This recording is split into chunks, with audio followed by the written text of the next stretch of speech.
From the farm to the table, food must be safe. That was the main message at the 16th annual one-day outreach symposium hosted by the St. George's University on Wednesday. It brought together farmers and other stakeholders to help them gain a better understanding of the safety measures that must be employed for consumer safety. It was guided by the theme, Best Farm Practices for Food Safety. Topics embraced included basic economics of farming and record keeping, antimicrobial resistance and its effects on farmers, organic farming and composting, benefits and pitfalls of bee farming in Grenada, and farm management practices for food safety. Minister of Agriculture and Lands, Honorable Yulin Bean Horsford, says while stakeholders in the agri-food sector are already implementing food safety measures, the input from St. George's University will only serve to ensure that they get better at what they do.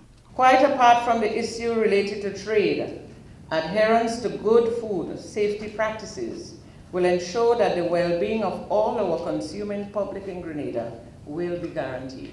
It is my sincerest hope, colleagues, that the SGU will work very closely with the Ministry of Agriculture in assisting our farmers and indeed some of our technicians in areas related to food safety, as this is a work in progress.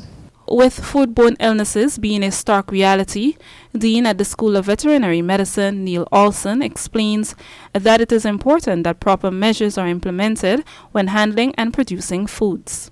In order to protect our populations, we need to understand our responsibility in the entire process of food production and supply, from the time that meat, milk, and agricultural products are produced, packed, handled, and stored as safely as possible, in order to minimize risk of a number of things, including microbial contamination of food.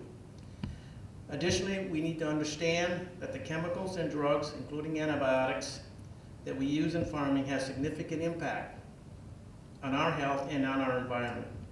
In the current era of antimicrobial resistance and chemicals in our food supplies, we need to ask ourselves, how much do we contribute to this problem, and thus understand how these events affect our collective health.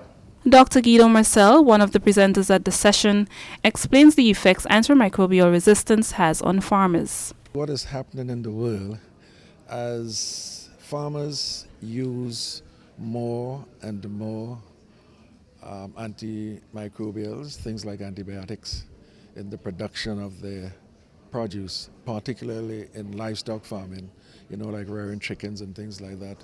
What we are finding on the farms and in the animals is some of these antibiotics are causing microorganisms to become resistant. And as they become resistant, they pose a problem because now you don't have antibiotics to treat them. And that could get into the food chain. And so it could also move from animal to us, to the people who feed. And that's where the problem lies. Jerome Thomas, who is involved in the apiculture industry, explains how he hopes to benefit from the session. As a farmer involved in packaging the honey products, honey, pollen, and perhaps in the near future, the propolis. I'm very interested in what the market requires in terms of safety standards, and that is basically what I will be. I'm interested in. Representative of Grenada Agriculture Company, Ms. Penny, explains why she attended the symposium. I hope to gain as much whatever they're here to teach us, so I could go back and, as I said, to educate them on how to handle things up there. Although we have a wide knowledge of how to do things, but still every day it's something new, so that's the reason why I'm here. For the Ministry of Agriculture, I am Karima Lewis.